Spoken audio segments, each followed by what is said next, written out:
स्वातंत्र्यपूर्व काळ संपूर्ण भारत देश इंग्रजांच्या गुलामगिरीच्या विळख्यात जखडला होता। इंग्रजांच्या क्रूर वर्तनाने भारतीयांमध्ये लाचारी आणि भीती फोफावत होती। मात्र अशातच लोकमान्य टिळक, महात्मा गांधी, नेताजी सुभाषचंद्र बोस अशा नेत्यांच्या मार्गदर्शनाखाली समाजामध्ये गुलामगिरी विरुद्ध परिवर्तनाची लाट उसळत होती। मात्र या परिस्थितीमध्ये लोकांचा देवावरचा विश्वास कमी होत होता। शिवमंदिरे ओस पडत चालली होती। भक्तांना माझा विसर पडला की काय, कदाचित अशी शंका प्रत्यक्ष शिवशंभूलाही पडली असावी। म्हणूनच 24 सप्टेंबर 1914 ललित पंचमी या पावन दिवशी साक्षात शिवअंश असलेल्या पुत्ररत्नानं जनार्दनानं जन्म घेतला। नारायण जयराम उगले पाटील आजोबा झाले। आप्पा नारायण उगले पाटील वडील झाले। नक्षत्राचा योग बघून आजोबांनी जनार्दनाचं नामकरण केलं। बालपणीचा 10-11 वर्षांचा कालखंड मामाकडेच म्हणजे टापरगावी गेला। मामाकडे असतानाच भागवताचं श्रवण झालं। पुढे जनार्दन नावाचं हे बालक दहेगावी आले। दहेगावी आल्यानंतर जेमतेम 2-3 बुकच शिक्षण घेतलं। जनार्दनाला पहाटे उठण्याची सवय उपजतच होती। पहाटे उठून स्नान करावं, मंदिरात देवदर्शनाला जावं, देवपूजा करावी। देवपूजा आटोपली की मूर्तीसमोर हात जोडून बसावं, डोळे मिटून अंतर्यामी भगवंताला प्रार्थना करावी। मंदिरात वर्दळ सुरू व्हायची, मात्र जनार्दन हात जोडून डोळे मिटून बसलेलेच। जनार्दनाने स्वतःला भक्तिमार्गामध्ये झोकून दिलं होतं। मात्र पाटीलकीला वारसा हवा म्हणून चुलत्यांची हिरण्यकश्यपूने प्रल्हादात छळावे असे उपाय सुरू झाले। मात्र जनार्दनास भक्तिमार्गातून यदकिंचितही बाजूला करू शकले नाही। म्हाळसा मातेने जनार्दनापुढे लग्नाचा प्रस्ताव मांडला। आईची लालसा होती, मात्र चुलत्यांचा हा शेवटचा डाव। आईपुढे जनार्दनाचं जास्त काही चालेना। शेवटी बहुल्यावर चढेल मात्र संसार करणार नाही या अटीवर आईच्या समाधानासाठी लग्नास होकार दिला। गंगापूर तालुक्यातील भाल गावातील सुराशी यांची पर्वताबाई आणि उगले यांचा जनार्दन असा विवाह ठरला। आईच्या समाधानासाठी सप्तपदीचं नाटक झालं आणि जनार्दन संसारात न रमता घराबाहेर पडले। संपत्तीची ओढ कधीच नव्हती, ओढ होती फक्त भक्तीची, भजनाची आणि भगवंत भेटीची। जवळच करंजगाव नावाचं गाव आहे। तेथे माणिकशेठ नावाच्या शेतकऱ्याच्या शेतावर जनार्दन रुजू झाले। जनार्दन शेतातील सर्व कामामध्ये तरबेज। काम चालू असताना स्वामीजी कधी गवळणी म्हणत, कधी अभंग म्हणत, तर कधी नाथांची भारुडे। दिवसभराचे काम आटपून सुद्धा स्वामीजी शिऊरला पायी चालत जाऊन कीर्तनाला उभे राहत असे आणि याच गावातून जनार्दनाचा नामोल्लेख जनुबाबा असे होऊ लागला। जनुबाबाने माणिकशेठच्या शेतावर 5 वर्ष काम केलं। मात्र दैवत्वाची प्रचिती आल्याने माणिकशेठ जनुबाबास काम करू देईना। पगार मात्र चालूच, पण फुकटचं घेणे नाही, म्हणून जनुबाबाने पुन्हा करंजगाव सोडले। माणिकशेठने 12 एकराचं दानपत्र केलं आणि इथूनच दान महात्म्याला सुरुवात झाली। करंजगाव सोडलं आणि स्वामीजी पुन्हा आले ते दहेगावी, मात्र जनार्दन म्हणून नव्हे तर जनुबाबा बनूनच। याच गावापासून ज्ञानदानालाही सुरुवात झाली। स्वामीजींनी येथे किराणा दुकान सुरू केले। मात्र देता घेता श्रीहरी, शिवशिव असे नामस्मरण चालूच होते। पंढरीची वारी चालूच होती। एकादशी आणि पुण्यतिथी अशा दोन्ही वेळेस शिवपूरला हजेरी लावण्यात खंड नव्हता। विठ्ठलाची अनन्य भावाने सेवा सुरूच होती। 1948 चे वर्ष भगवंत भेटीच्या ओढीने स्वामीजींनी पुन्हा दहेगाव सोडले। सोबत होत्या फक्त 3च वस्तू, गळ्यात विणा, हातात चिपळ्या आणि बगलात गीता। जवळच गवळवाडी नावाचं गाव आहे। तेथे गंगूमालिनीच्या कृपाप्रसादानं गुफेमध्ये ध्यानधारणा सुरू केली। सामवेदाचं पारण येथेच वाचन झालं। ध्यानधारणा निवांत करण्यासाठी एकांत हवा म्हणून स्वामीजींनी पुन्हा गवळवाडी सोडले आणि स्वामीजी पोहोचले ते अंदरसुल येथे। इथे दक्षिण वाहिनी कोळगंगेच्या जवळ असलेल्या पुरातन शिवालयातील मंदिर गुफेत 16 वर्ष कडक तपश्चर्या केली। या तीर्थक्षेत्री संत जनार्दन स्वामींना नागाबाबा हे गुरु लाभले। गुरु नागाबाबांनी स्वामीजींना बिसा मंत्र दिला। अतिशय अल्पकाळ गुरु शिष्यांचा सत्संग झाला। गुरु नागाबाबांकडून संन्यास दीक्षा घेऊन शिवभक्त जनार्दन स्वामीजींचे मौनगिरी महाराज हे नामकरण झालं।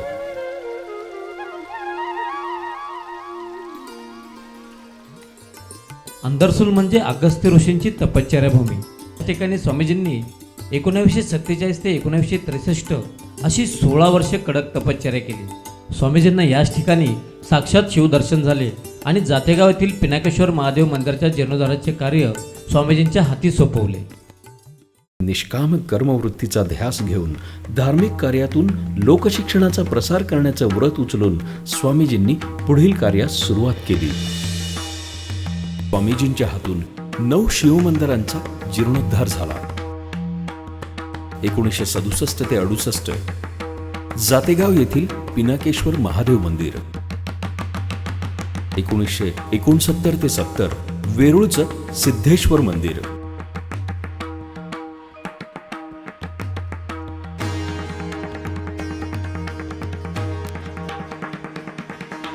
1972 पालखेडमधलं पारेश्वर महादेव मंदिर, 1972 ते 73 पुणतांबा इथलं काशी विश्वेश्वर महादेव मंदिर, 1975 त्र्यंबकेश्वर इथलं हृदयेश्वर मंदिर,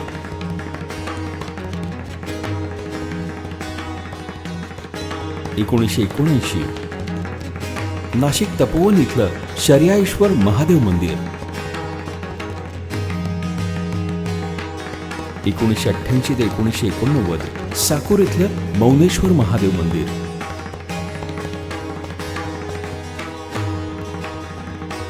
1989 कोपरगाव इथलं काशी विश्वनाथ महादेव मंदिर,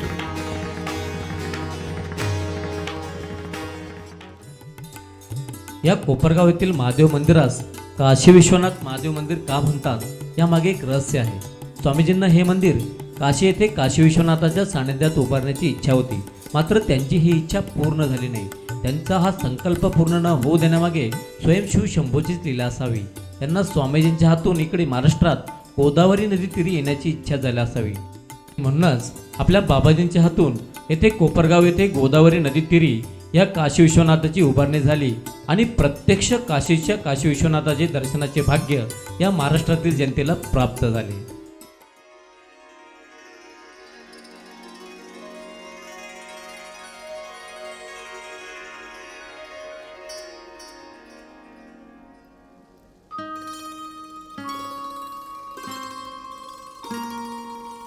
स्वामीजींच्या हातून ज्याप्रमाणे 9 शिव मंदिरांची उभारणी झाली, तसेच त्यांच्या हातून त्या त्या ठिकाणी आश्रमांचीही उभारणी झाली. श्री संत जनार्दन स्वामी यांच्या हातून वेरूळ, त्र्यंबकेश्वर, नाशिक तपोवन, पुणतांबा, टुणकी, उपखेड, निमगाव, श्री क्षेत्र धमाणे, कोल्ही, सवंदगाव, शिवपुरी, दीक्षी इथं आश्रम उभारलेत. आश्रम बांधण्यामागे स्वामीजींची संकल्पना काही आगळी वेगळीच असते. स्वामीजी म्हणत असे, कुणी साधू संत उन्हातानातून या आश्रमात येतील, थोडेफार सुखावतील, आश्रमातून होणाऱ्या अन्नदानातून त्यांचा आत्मा सुखावेल आणि ते जाता जाता आशीर्वाद देऊन जातील. ते पुण्य मिळेल. हा आश्रम बांधताना श्रमदान करणाऱ्यांना आणि अन्नदान करणाऱ्यांना.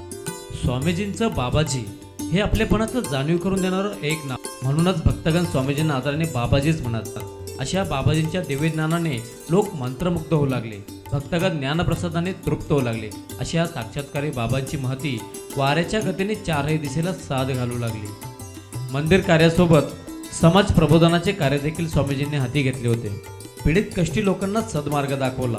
गोर गरिबांची मुलं शिक्षणापासून वंचित राहू नये म्हणून स्वामीजींनी 1979ला वेरूळ व टुणकी अशा ठिकाणी गुरुकुलाची उभारणी केली. तसेच सुसंस्कृत समाज घडविण्यासाठी प्रवचनाद्वारे सद्मार्गही दाखवला. स्वामीजींच्या प्रवचनाला गोडवा असे, जनतेच्या सुखदुःखांची हितगुज असे आणि म्हणूनच प्रवचनाला अमाप गर्दी होत असे. पांडवाने धर्म केला तर त्याची सगळी सैन्य वाचली. दुर्योधनानं हा धर्म केला, त्याची सगळी सैन्य खलास केली. की तुम्ही धर्म टाकू नका, देव येईल धर्माचं रक्षण करीन, या असुराचं रक्षण करणार नाही. धर्म सोडू नका. त्याच्या तावडीत जाता कशाला तुम्ही? ते काहीच करणार नाही. धार्मिक माणसाला वाचवतील, हा धर्माला रगडून टाकेल. म्हणून तुम्हाला सर्वांना विनंती आहे, जप जप अनुष्ठान करून धर्म पत्करा. म्हणजे दावा करा. म्हणजे तो आमचे दैवत हाणून, आमचे दैवत हाणू म्हणलं. निष्काम कर्मवृत्तीचा ध्यास घेतलेल्या स्वामीजींना प्रवचनाची विशेष आवड होती. स्वामीजी वारंवार खेड्यापाड्यातून प्रवचने करत असत. स्वामीजी आपल्या प्रवचनातून म्हणत, व्यक्ती सुधारली म्हणजे प्रपंच सुधारतो, प्रपंच सुधारला म्हणजे गाव सुधारतो आणि गाव सुधारला म्हणजे तालुका. अशाप्रमाणे संपूर्ण देशामध्ये सुसंस्काराचे वातावरण बनते आणि देश सुधारतो. स्वामीजी म्हणत, चोरी छिनाली करू नका, परनिंदा, परधन, परश्री, परअन्न यांचा त्याग करा, आई वडिलांना सांभाळा, नीतिमत्ता जपा. नीतिमत्ता गेल्यावरच हनुमंताने रावणाची लंका जाळली होती. अशा गोड उदाहरणांचा दाखला देऊन स्वामीजी आपल्या प्रवचनामध्ये गोडी निर्माण करत असे.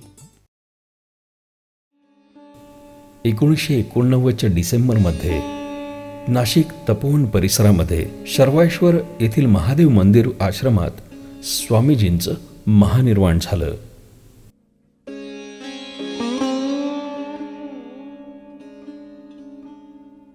आणि कोपरगाव इथल्या काशी विश्वनाथ महादेव मंदिराच्या सान्निध्यात अनंत काळासाठी समाधिस्थ झाले.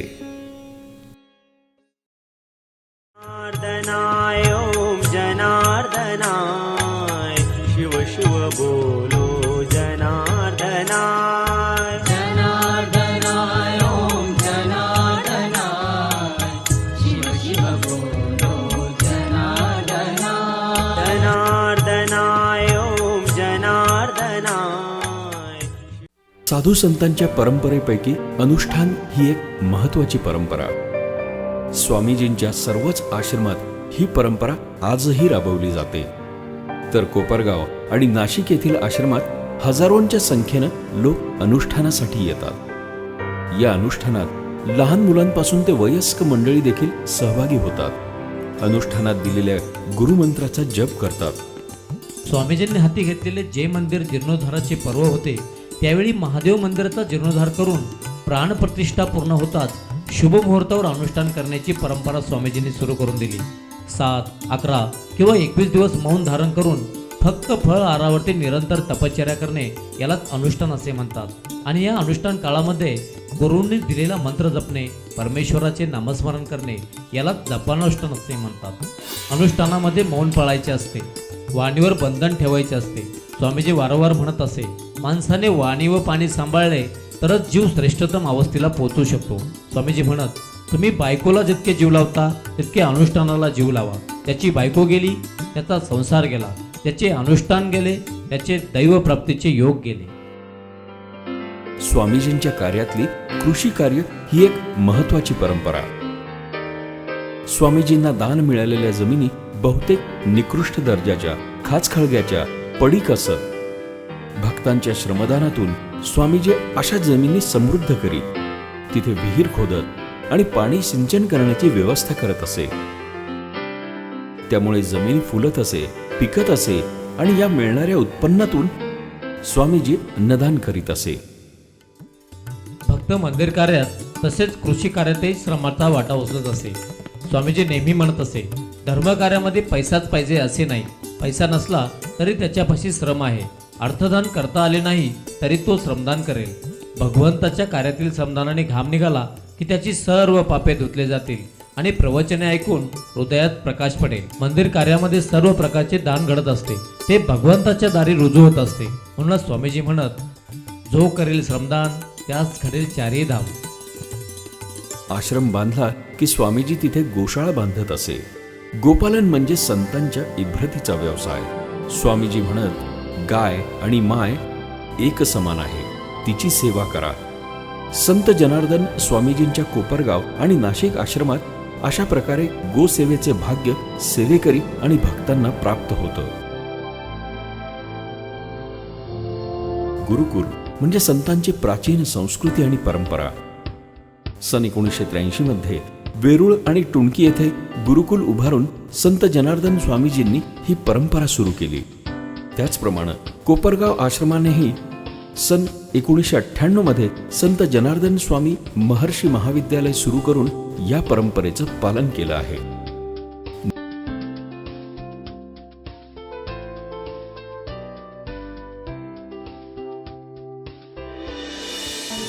निष्काम कर्मवृत्ती,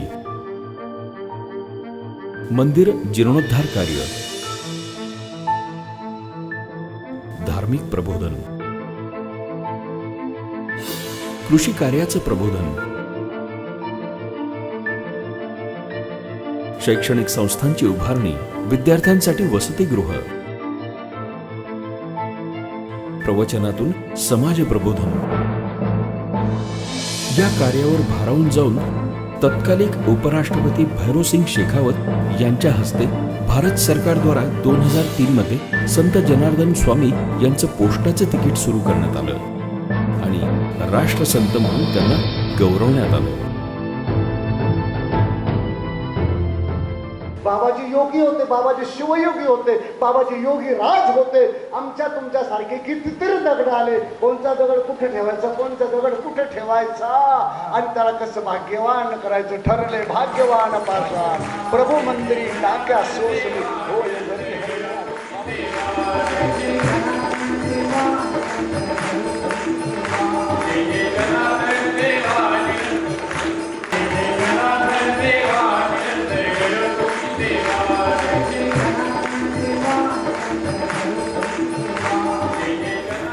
परमपूज्य राष्ट्रसंत जनार्दन स्वामी यांचे समाधी मंदिर अहमदनगर जिल्ह्यातल्या कोपरगाव इथं आहे.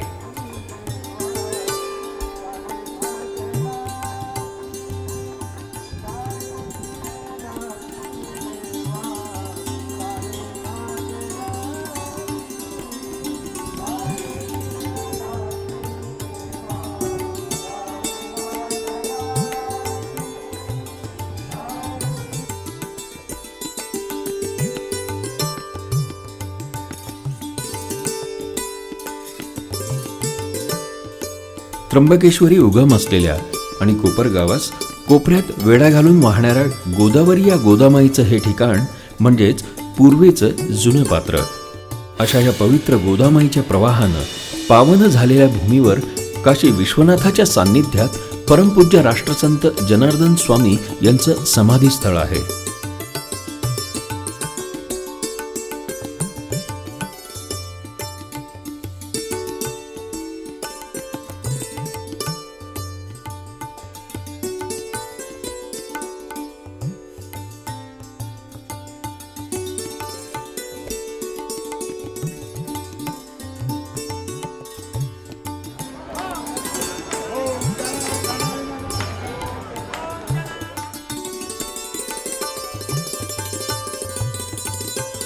दैत्यगुरु शुक्राचार्य यांच्या संजीवनीचा जयघोष झालेला परिसर, साईबाबांच्या वास्तव्यानं पुनीत झालेली भूमी, उपासनी बाबांच्या वैराग्यानं शोभणारी, धार्मिक संस्कारानं भारावलेल्या पुण्य पावन भूमीमध्ये राष्ट्रसंत जनार्दन स्वामीजींचं हे समाधीस्थळ आहे.